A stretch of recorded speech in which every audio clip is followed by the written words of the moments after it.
guys, welcome to my channel. Thank you for joining me today. This is Scentolutions underscore ME. My name is Anne. We talk all about affordable perfumes here. So if that is the kind of content you like, please keep watching. And if you like it, subscribe, like, hit the notification bell. So anytime I post a video, you will get notified.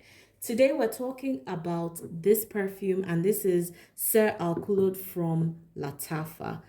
I believe it's a fairly new one in their collection. This is what the bottle looks like. I unboxed this a few weeks ago and I've been playing around with it, just trying to see how I feel. Now, this is one of those perfumes where I would say that in the first week, I hated, like I literally hated this perfume. It smelled like sugared detergent water with some white florals in it. That's exactly what I got the first time, specifically jasmine. I was so annoyed by this perfume because I'd seen some reviews and what I was hearing in the reviews was totally different. Again, the accords of this fragrance when you go on Fragrantica are so appealing. So in my head, what I expected it to be was a total departure from what I smelled when I first sprayed this. But then again, I gave it some weeks to settle and I came back to it.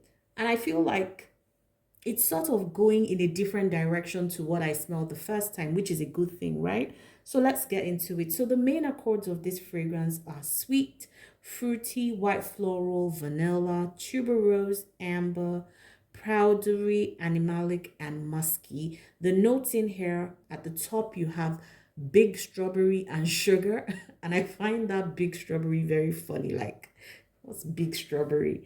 Anyway, in the middle, we have tuberose and jasmine. And at the base, we've got vanilla, amber, and musk.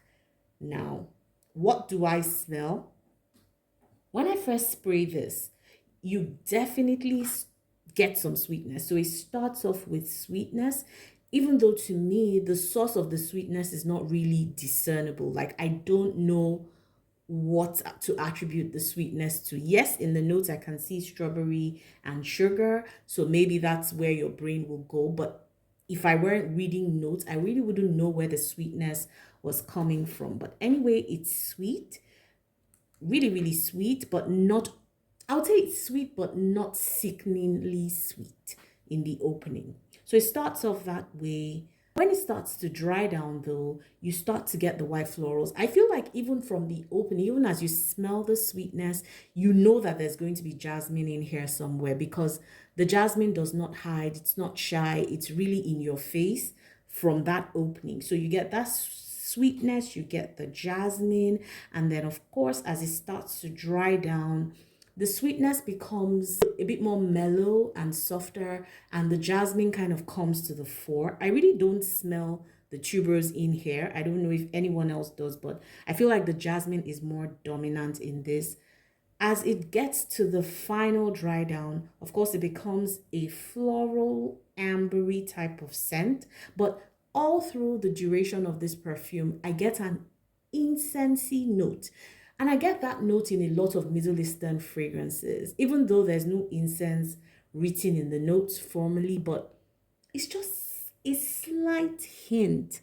And it might not be incense, but I don't know what it is. It does remind me of incense. And that thing stays through the duration of this scent, perfume, even though on the face of it, it doesn't present as such. But when you smell that incensey vibe, you kind of get to know that it might be a Middle Eastern fragrance. Anyway, so again, like I said, it dives into like a floral, ambery, sweetish base with some vanilla in it. So that's really how this evolves.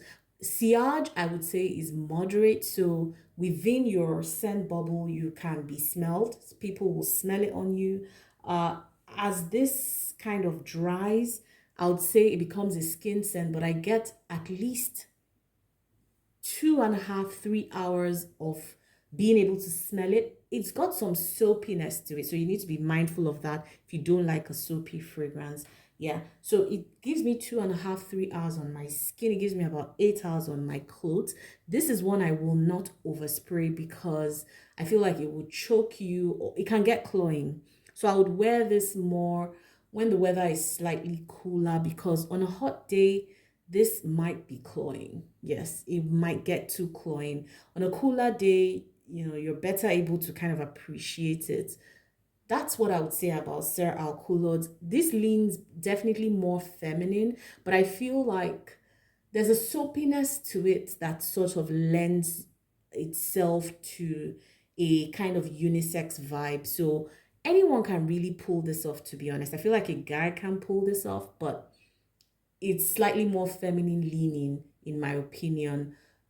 That's pretty much my view. It's not a love for me. It's not a perfume that I would buy a backup bottle for. It's not one of those kinds of perfumes. It's not one I'm raving about. It's just that I feel it's one of those you kind of have to give time. If you give it some time, what you get in the initial spray might be different, but it still doesn't make it a love. I'll give this like a 5/10 because I feel like Lattafa has done better perfumes, and I don't think this is their best outing. But there you have it, my thoughts on Ser al Khulood from Lattafa. Let me know what you think. Do you agree? Do you disagree? Do you have this perfume? What do you think? Thank you so much for watching and enjoy the rest of your day or night. Bye guys.